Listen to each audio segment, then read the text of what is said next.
पण तिथे फक्त बाबा आणि ही ताई होती. मग कोण सांगणार का खरं काय आहे आणि खोटं काय आहे ते? भीम बरोबर बोलतो या.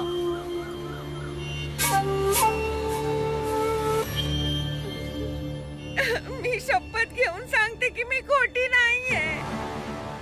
मी पूर्ण आयुष्य देवाची दासी बनून त्याची सेवा केली आहे. आणि जर मी आता खोटं बोलत असेन तर आत्ताच्या आत्ता माझे प्राण निघून जातील. अवई खोटं बोलती हाय. काय तुला हे म्हणायचंय की ही देवाची खोटी शपथ घेत आहे? हा, ही खोटं बोलती या. गप्प बसा. तुम्ही जर देवाला मानत नसाल तर नका मानू, पण आमच्या श्रद्धेचा अशा प्रकारे अपमान नका करू.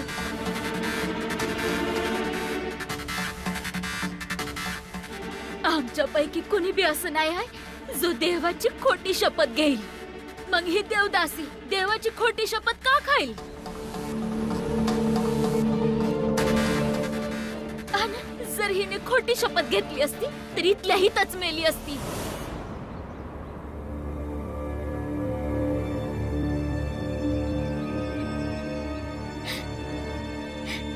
हे देवाला अर्पण केलेली माळ आहे, जी माझ्या आजीने माझ्या आईला दिली होती आणि माझ्या आईनं मला दिली होती. आजपर्यंत माझ्या आयुष्यात मी जेवढे मी कष्ट काढले ही माळ हातात घेऊन ते पार केले.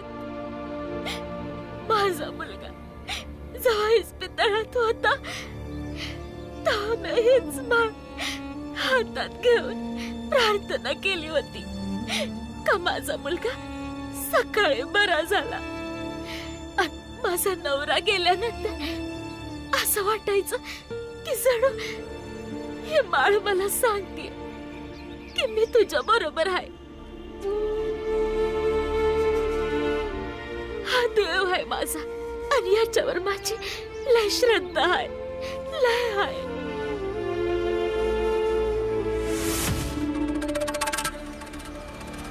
पण महाराज, पंचायती समोर आपण हे कसं सिद्ध करणार की रामजी दोषी आहे?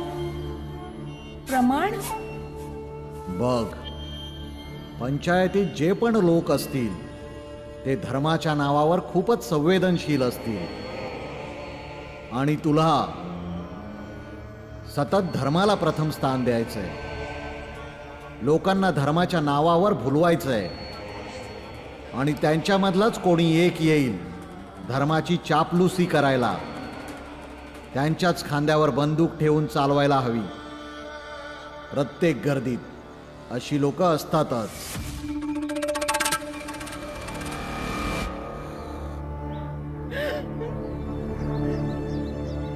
मी याची शपथ घेऊन सांगते की जर मी कणवरही खोटं बोलली असेन तर मी आत्ताच्या आत्ता मरून जाईन.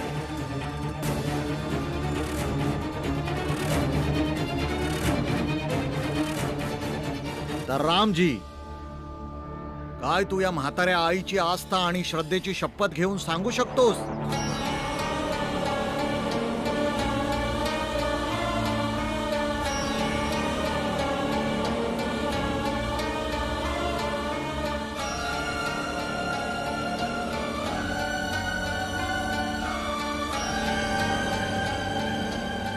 नाही.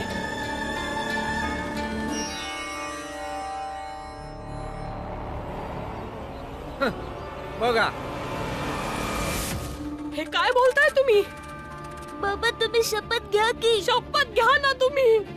समजवा की हसली. अहो काय करताय? रामजी, तुझ्याकडनं अशी अपेक्षा नव्हती. रामजी, आपल्यामध्ये बी जातीच्या समस्या लय आहे, पण आम्ही कवा बी तुझ्या चारित्र्यावर बोट नाही ठेवलं. तू लय खालच्या पातळीचा निघालास बघ. अहो तुम्ही काय करताय? तुम्ही शपथ घ्या ना. वय बाबा, तुम्हासनी माहिती आहे हे समधे आरोप खोटे आहे. तर सिद्ध झालं की रामजी दोषी आहे आणि त्याला शिक्षा अवश्य मिळायला हवी. तर शिक्षा तुम्ही लोक ठरवा.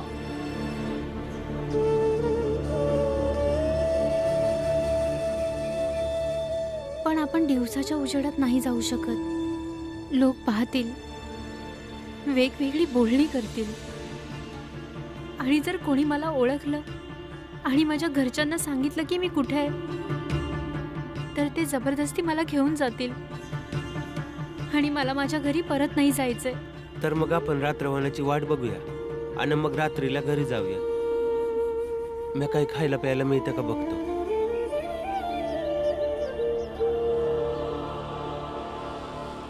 महाराज, याला कोणती शिक्षा द्यायची आहे हे सर्व तुम्ही ठरवा.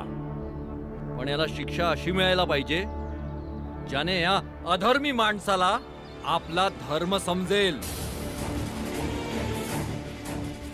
आणि याने जे घाणेरडे काम केलंय त्याची शिक्षा त्याला नेहमी त्याच्या आयुष्यभर लक्षात राहायला पाहिजे. शेठजी एकदम बरोबर बोलतात. तुम्ही समजे खरंच रामजीला अशी शिक्षा द्या की यानंतर हा आम्हाला कधीच आपलं तोंड नाही दाखवणार. हे काय बोलताय? रामजीकडनं आम्हाला अशी अपेक्षा नव्हती वहिनी. नाही, माझे बाबा निर्दोष आहेत. बघा, हा दोषी सिद्ध झालाय. याला पापाची शिक्षा मिळायलाच हवी. तुम्ही लोक शांत राहा. नाही. चला हे बघा, मी तुम्हा समध्या लोकांची माफी मागते.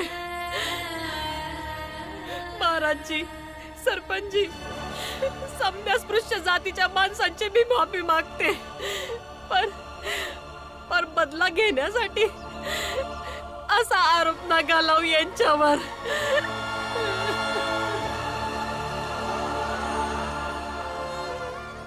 असं नका करू. हे अभिमान आहे आम्हा समध्यांचा. मी समध्यांची माफी मागते. सोडा त्यासनी. भीमाबाई, मीरा, तुम्ही लोक घरला जावा. यासने जे बरोबर वाटेल ते यासने करू दे. हे काय बोलताय तुम्ही? भाऊ, आम्हा समध्यासनी माहितीये तू असं नाही करू शकत.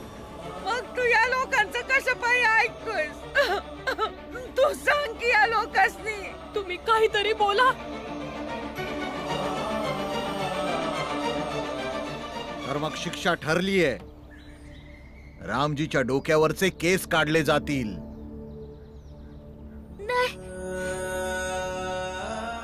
याच्या चेहऱ्याला काळं फासून एका गाढवावर बसून याला संपूर्ण गाव फिरवून आणा.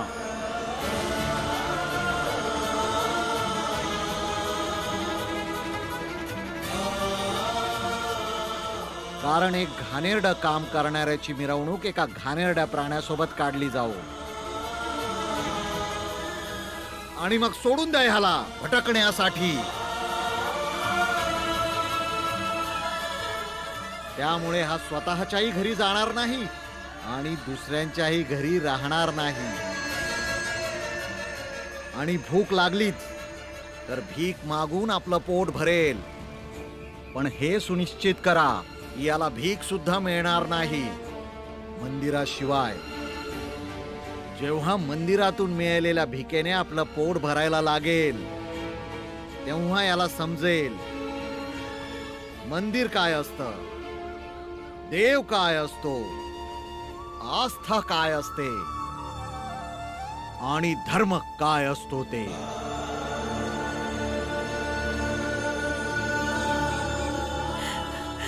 वा महाराज, किती अद्भुत न्याय केलाय तुम्ही.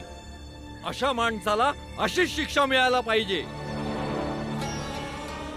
बरोबर न्याय आहे. बरोबर आहे, एकदम बरोबर बोलवा आहे. त्या नावेला. थांबा ना. असं नका करू.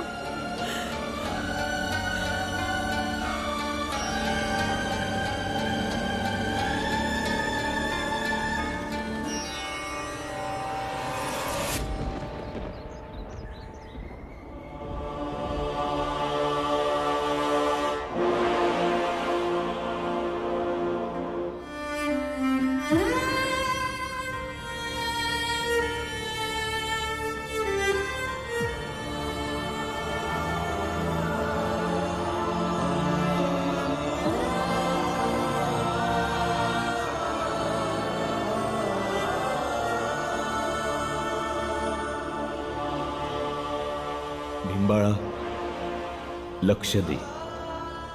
एक प्रकारे सौताला विश्वास द्यायचा असतोय की पुऱ्या जगामध्ये आता फक्त तू आहेस आणि ती गोष्ट ज्याच्यावर तुझं लक्ष आहे, बाकी काही बी नाही.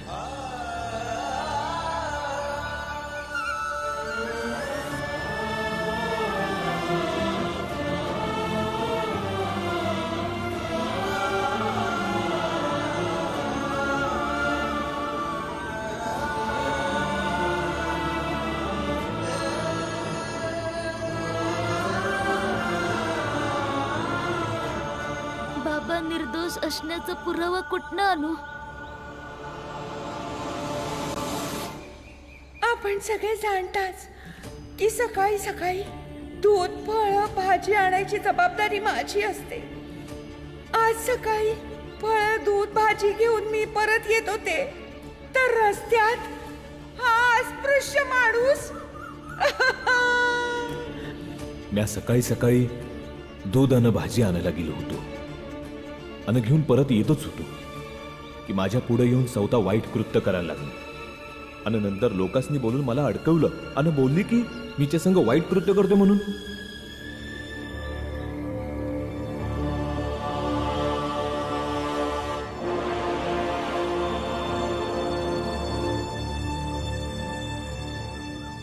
आपलं काम तर झालंय. जेवढी सुद्धा इज्जत होती सगळी मातीत मिळून गेली.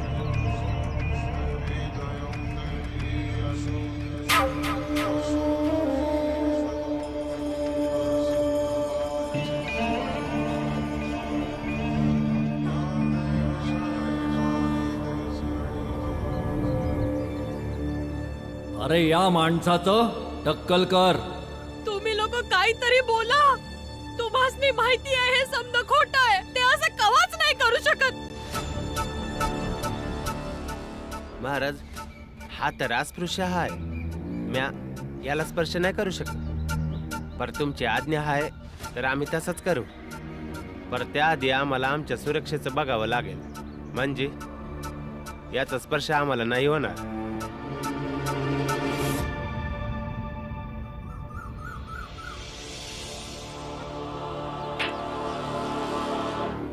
अरे बसवा त्याला इथं. नाही.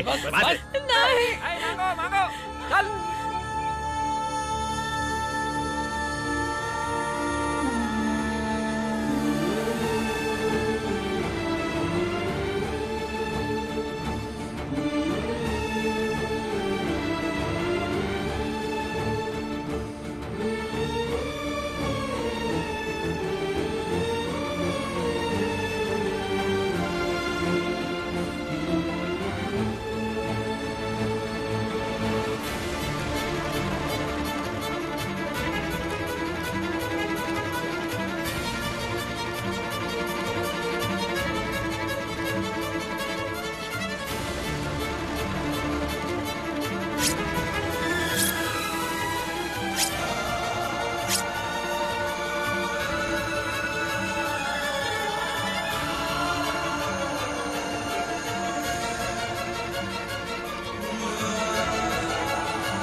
ए, तू का थांबलायस? तू आपलं काम कर. हा तर येईल इथे भाषण देईल, परंतु तुझ्या या भाषणाने काहीच होणार नाही बरं का. भाषण नाही, पुरावा देणार आहे.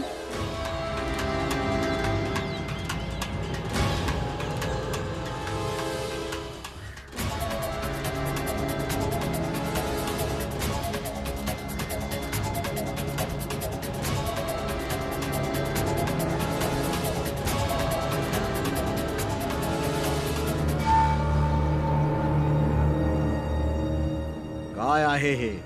याच्यात दुधाचा तांब्या आणि भाज्या आहेत. हे मला तिथेच पडलेलं सापडलं जिथं या बाबासनी भेटल्या.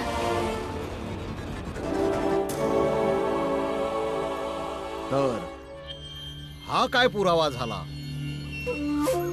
मला एक गोष्ट सांग भीमराव, या पिशवीमुळे तू आपल्या बाबाला निर्दोष कसा सिद्ध करणार आहेस? हं? शेठजी, यामुळेच माझे बाबा निर्दोष सिद्ध होतील.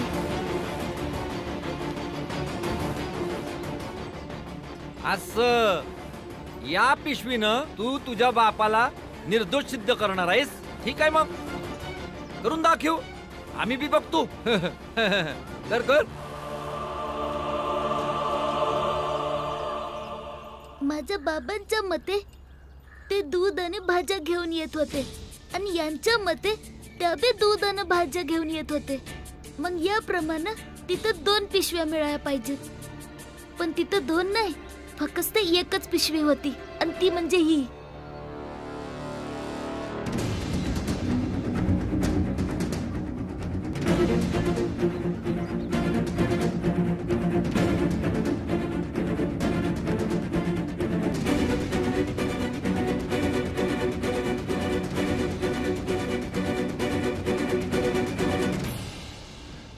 हो हो, ही पिशवी माझीच आहे. तुझे बाबा खोटं बोलतायत. अच्छा, जर ही पिशवी तुमची आहे मग हे पण सांगा का कोणकोणत्या भाज्या तुम्ही घेऊन येत होता?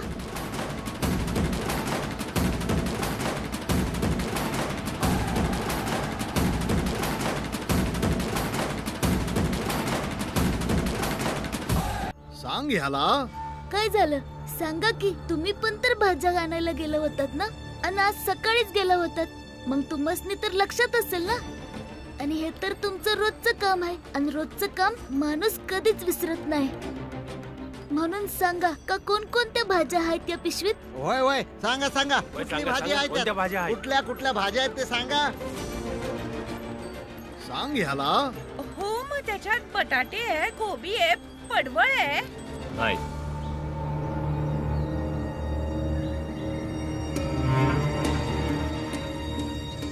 मेथी होती, कारली होती, हिरवी मिरची होती आणि शेंग होती.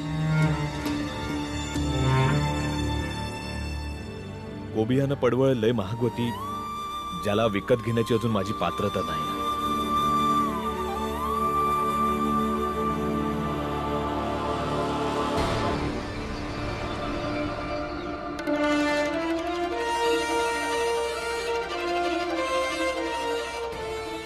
हे बघा शेंगा, बघा बघा की.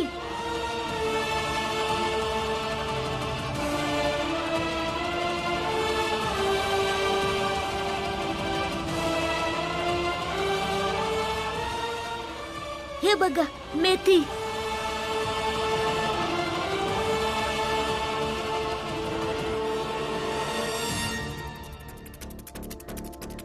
हे बघा कारलं.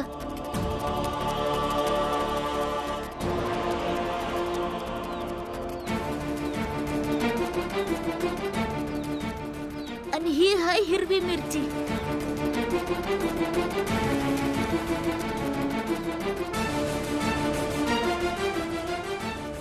याशिवाय यात काय बी नाही आहे, तुम्ही बघू शकता. बघा सर्व भाज्या बरोबर आहेत, सर्व भाज्या बरोबर आहेत.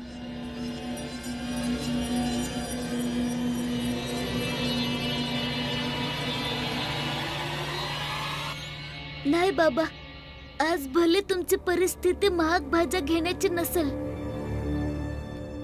पण तुम्ही आज यांच्या धर्माला, यांच्या देवाला, यांच्या श्रद्धेला आणि यांच्या विश्वासाला ऐकण्यापासून नक्कीच वाचवलं बाबा.